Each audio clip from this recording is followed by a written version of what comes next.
Hey, welcome to the One Piece at a Time Distilling Institute with your host, the alchemist of Indiana's Black Forest, Alan Bishop. Hey, this channel is all about home distilling and legal distilling. If you've got questions, reach out to us in the comments below, social media, or via bishopshomegrown@gmail.com. And don't forget to check out thealchemistcabinet.com.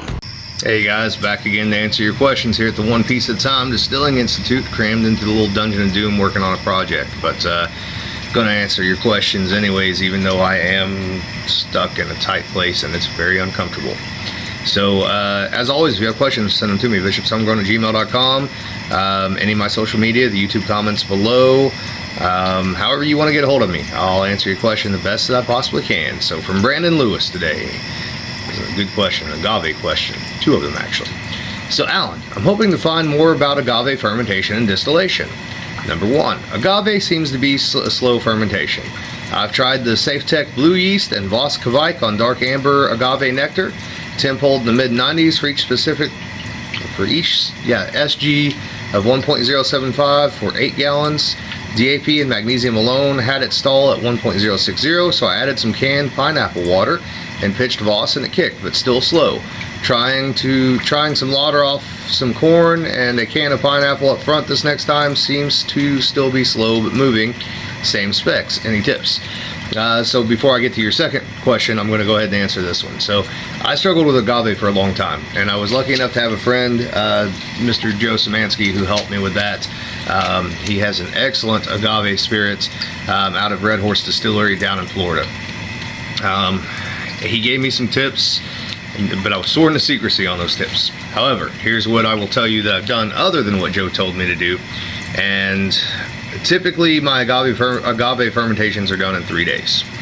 So what I tend to do is I will use boiling water, throw my agave syrup into that, and then go ahead and drop my temperature with cold water, top everything up to where I want it, the specific gravity that I want, etc. Typically on agave I'm about 1065, somewhere in there.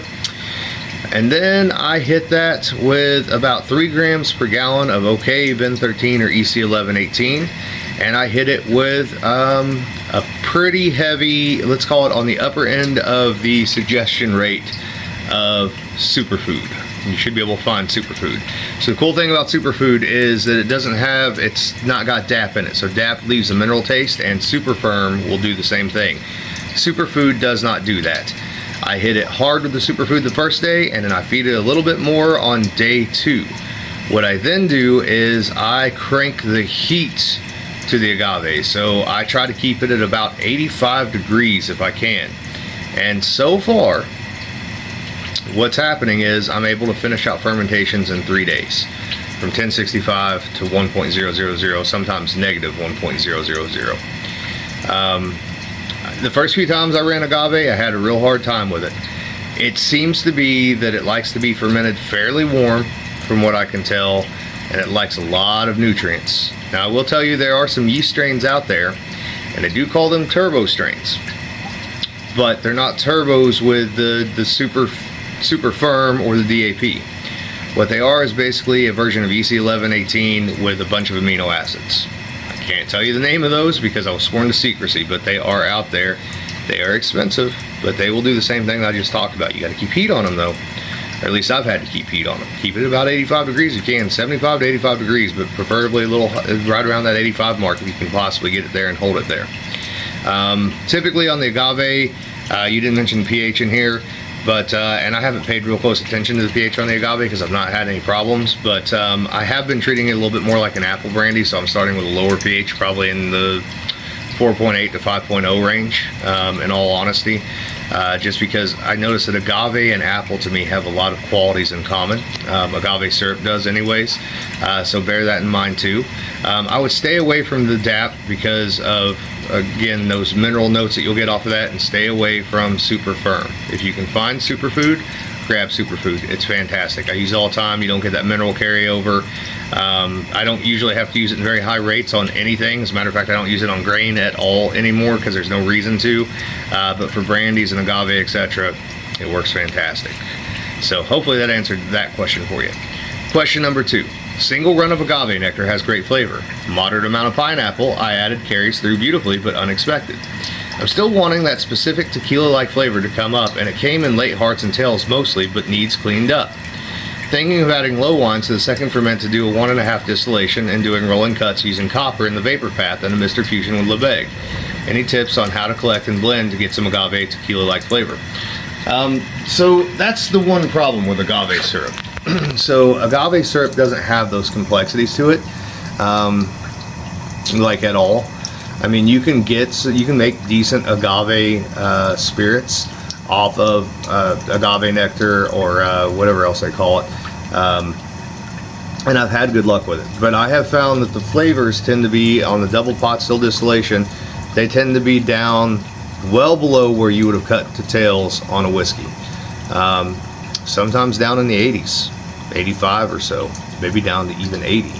So experiment with that, but keep it all separate in different jars, right? So that way you're not contaminating your hearts cut with tails that you don't want. But I think if you drop down into the tails a little bit, you'll find a little bit more of that.